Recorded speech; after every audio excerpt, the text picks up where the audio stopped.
2-4 व्यक्ति बैठे हुए थे और मंथन कर रहे थे कि अच्छे लोग जल्दी मर जाते क्यों? तो कुछ अता-पता किसी को तो उतना है नहीं लोगों को, लेकिन अब 2-4 व्यक्ति बैठे हैं तो निष्कर्ष तो निकालना पड़ेगा। मैं भी बैठा हुआ था, मैं भी सुन रहा था, मुझे भी कुछ नहीं पता। तो अंत में निष्कर्ष ये निकला कि अच्छे व्यक्ति को भगवान अपने पास जल्दी बुला लेते हैं कि अपने पास आओ मेरे पास। तो अच्छे व्यक्ति को इसलिए मर जाना पड़ता है। किसी प्रकार एक तुक लोग बैठा देते हैं।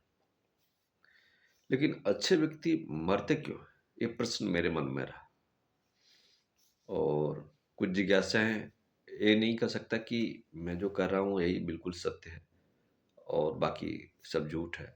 मैं एक अनुमान कर रहा हूँ कि अच्छे व्यक्ति इसलिए जल्दी मरते हैं क्योंकि वो क्रोध नहीं करते। बुरे व्यक्ति क्रोध करते हैं या अन्य कुछ चीजें हो सकती है, डांटना, फटकारना, अपने भावों को व्यक्त करना, भावों को दबाना नहीं, शर्माना, लजाना, बहुत सारी ऐसी चीजें हैं जिसमें कि अच्छे व्यक्ति अपने आप को दबाते हैं।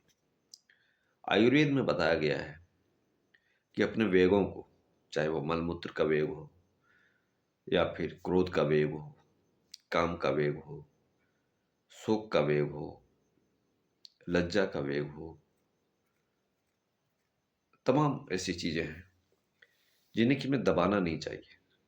और हम क्या करते हैं, अच्छे लोग क्या करते हैं, वो दबाते हैं। तो जब आप दबाएंगे ना, तो वो किसी दूसरे रूप में निकलता है, वो बीमारियों के रूप में निकलता है और वो व्यक्ति राम नाम सत्य हो जाता है।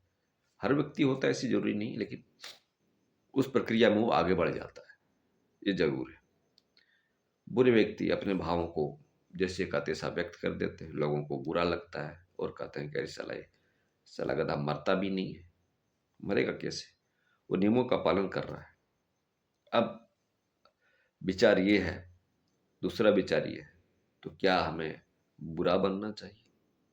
क्या हमें गुस्सों को व्यक्त करना चाहिए? क्या हम जिस प्रकार के मनोभाव हैं उसे हम व्यक्त करें? इसके लिए है योग।